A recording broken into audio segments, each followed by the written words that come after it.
Deep inside the ruins of Chernobyl lies a mass of corium so radioactive that looking at it for 300 seconds meant certain death.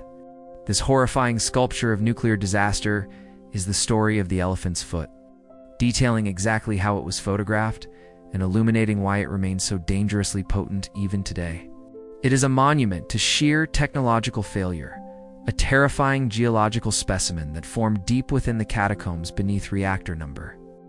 For after the catastrophic explosion in 1986, what we are looking at is not metal or rock in the traditional sense, but highly irradiated, melted reactor core material, a complex mixture of uranium, graphite, concrete, and sand. This monstrous amalgamation flowed like lava, solidifying into a twisted shape resembling the foot of a massive pachyderm, giving it its chilling yet oddly whimsical name. The initial radiation levels emanating from this object were almost unimaginably high, peaking at around 10,000 rentgens per hour shortly after its formation. To put that into stark perspective, a dose of 400 rentgens is considered the lethal threshold for humans, meaning immediate exposure guaranteed acute radiation sickness, followed rapidly by agonizing death. Spending just 5 minutes near the foot would have shredded your central nervous system beyond repair, causing your body's cells to essentially tear themselves apart. Researchers knew this object was crucial to understanding the future risks posed by the stricken reactor, but approaching it was an unprecedented danger. The task of documenting the elephant's foot fell to specialized Soviet personnel, often referred to as liquidators, who risked everything for science and public safety. Their approach had to be precise, utilizing heavy shielding and often relying on remote-controlled vehicles and cameras mounted on long telescopic arms. The first successful images, captured several months after the disaster, required meticulously planned, short-duration incursions into the highly contaminated sublevel corridor. These missions were timed down to the second, minimizing the cumulative exposure of the individuals involved, who usually worked in shifts lasting mere minutes.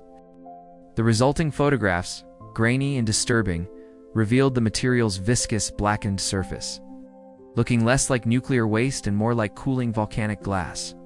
It was these early, heroic photographic efforts that confirmed the existence and the immense scale of the corium mass, alerting authorities to the profound long-term threat it posed. Even decades later, the radioactive output has significantly decayed due to the natural half-life of its components. The elephant's foot is anything but safe. It continues to emit a significant amount of ionizing radiation, though the primary danger now shifts from instantaneous death to long-term geological instability and contamination. The mass generates residual heat in its physical structure while appearing solid, is prone to cracking and dispersal if disturbed. Should the surrounding concrete sarcophagus fail, or if groundwater were to interact violently with the corium, a secondary, potentially devastating release of radionuclides could occur. The existence of the elephant's foot is a permanent, radioactive scar on human history, serving as a constant reminder of the volatile power locked within the atom.